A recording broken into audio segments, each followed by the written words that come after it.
Good afternoon. Brent works with All In Foods. My partner Danny behind the camera. We're outside a local ballpark waiting for them to get out today. We're going to do a little bit of a tailgate setup. You can see we got the trailer, the Grillin Chillin. Put the truck hooked up. We're ready to go. What I'm going to do is I'm going to show you a few recipes. These are the same ones I'm going to feed these folks when they come out today. So these should be pretty quick, easy to do at home, easy to follow along with. So first we're going to start with a grilled salmon packet. So this concept is an all-in-one packet concept that we're going to do in the grill. And here's how you get it started. It's very simple. First, all you need is some heavy-duty aluminum foil. I'd say a piece about 18 inches, between a foot and 18 inches long. Then we're going to take a piece of salmon. See here, this is just regular Atlantic salmon, farm-raised, nothing special, right from the grocery store. If you ask them, they'll take the skin off. I took it off before we got here. And all we want to do is really kind of portion this maybe into 2 smaller portions. Then we're going to take our aluminum foil. This is super easy. And I'll build this for you right here so you can see it. To get us started, what we want to do is we don't want to burn the salmon. So to prevent the salmon from burning, we're going to make a little barrier that we put on the bottom. All this is a Yukon Gold potato. You could use any potato. You could use a sweet potato, it'd be kind of interesting. Idaho potato, chef potato, or this Yukon Gold like I am. And all we're going to do is we're going to lay 6 of these down so that there's a nice barrier between the fish and the grill. Well, we want to add a little flavor along the way, so I took a few pieces of onion, just peeled the onion, cut them straight down, and put 2 of those on there. So now this builds not only a little barrier, but some residual flavor that'll kind of cook up through the bottom.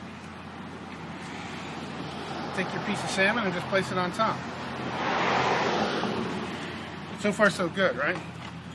Well, here's where it gets fun. We're going to add a little bit of flavor to this now. So these are just some shallots. So you could cut them any way you want. You can cut them in rings. I'd mince them up because I'm going to do a whole bunch of this today. A little bit of garlic. A little bit of chives, tarragon, parsley, basil, whatever your favorite herb is will work. I decided to use chives today because they're easy for me to work and do a lot of. So here we have the base of our packet. What we need to do now is to get a lime, to get the juice out of it, just take your lime on your cutting board and press and roll it. And what we're going to do is we're going to loosen up the fibrous parts of this lime so a lot more juice comes out. So here's part of the trick. Take the 2 ends to the top. Don't crinkle them yet, but then you can see here we're just going to crinkle the bottoms to make a nice little packet on that side, nice little packet on this side. See, now we still have some open room in here. So in that space, I'm going to go ahead and put a piece of butter because everything's better with butter. We're going to season this with Yuengling smoked sea salt. This will be new out in the market. You should see it in the coming months at the very latest. And it's a mix of salt, good salt, very nice pepper, a little bit of garlic, and some other special things. Going to sprinkle that on top for the seasoning. Take the lime that we rolled, cut it in half. You can see the amount of juice that will come out of this now, see? So we hit it with the lime, because everybody likes a little lime on their... We'll set those to the side. And then to top this baby off, we're going to use the black and tan barbecue. Now you can look over here. You can see we have a full line of barbecue sauces. We have a regular barbecue sauce, a black and tan, a porter, a bacon, and then the steak sauce is on either side of that. So we're just going to take a little bit of this sauce and just kind of pour it right on top. So now what we've done with potatoes, onions, salmon, whatever kind of aromatics you would like, a little bit of herbs, butter, barbecue, and before we put that in, what we want to do is steam the salmon. So I'm going to go ahead and grab a bottle of Yuengling Light.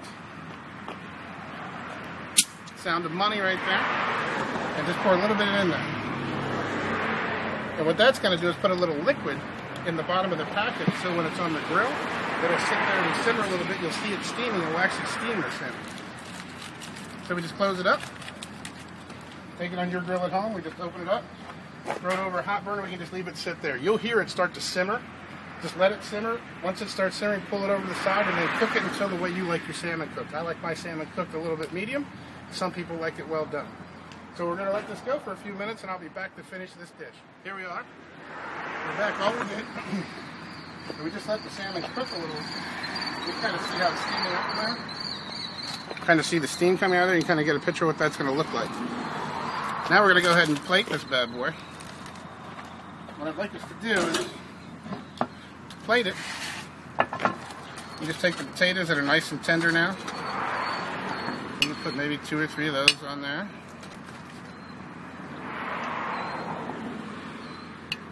To the side. Yep, very nice. We'll pull the salmon to the side. See these wonderful onions now? You can see how tasty they look. Nice.